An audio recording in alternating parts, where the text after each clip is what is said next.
నమస్కారం అండి అందరికీ.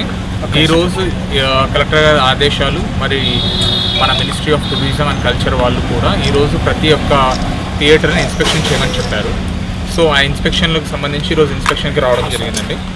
ముఖ్యంగా మనకున్న ఈ మూడు థియేటర్లు కావాలి, ప్రధానంగా ఉన్న 3 థియేటర్లో ఇన్స్పెక్షన్ చేయడం జరుగుతుంది. ఇప్పుడు దీంట్లో ప్రధానంగా వాళ్ళ లైసెన్స్ చెక్ చేయడం జరుగుతుంది.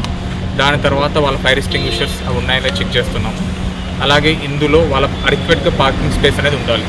ప్రతి థియేటర్కి కూడా ఆ పార్కింగ్ స్పేస్ అనేది కూడా చెక్ చేస్తున్నాము. ఇంకోటి ఎటువంటి పరిస్థితుల్లో కూడా వీళ్ళు టికెట్ ఎక్కువ అమ్మడానికి వీల్లేదు. అంటే ప్రభుత్వం నిర్ణయించిన ధర కన్నా ఎక్కువ అమ్మడానికి వీల్లేదు. అవి కూడా చెక్ చేస్తున్నాము. రిజిస్టర్స్ అన్నీ కూడా చెక్ చేస్తాము. పాత 10 days నుంచి అవన్నీ కూడా చెక్ చేస్తున్నాము.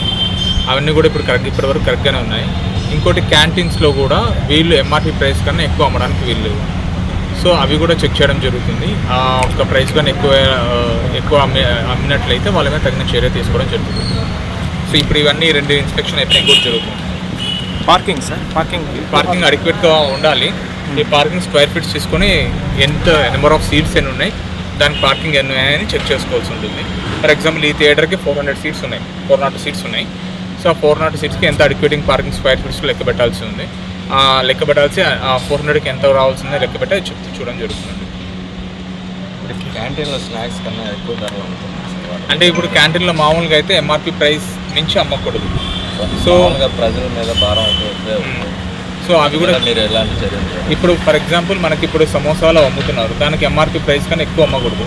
సో వీళ్ళు ఇచ్చిన రేట్లు ఇప్పుడు ఫర్ ఎగ్జాంపుల్ బాటిల్ మీద ఎంఆర్పి ప్రైస్ ఉంది, వాటర్ బాటిల్ మీద, అది దానికి మించి ఎక్కువ అమ్మట్లేదని వీళ్ళు ఇప్పుడు చూపిస్తున్నారు మనకి.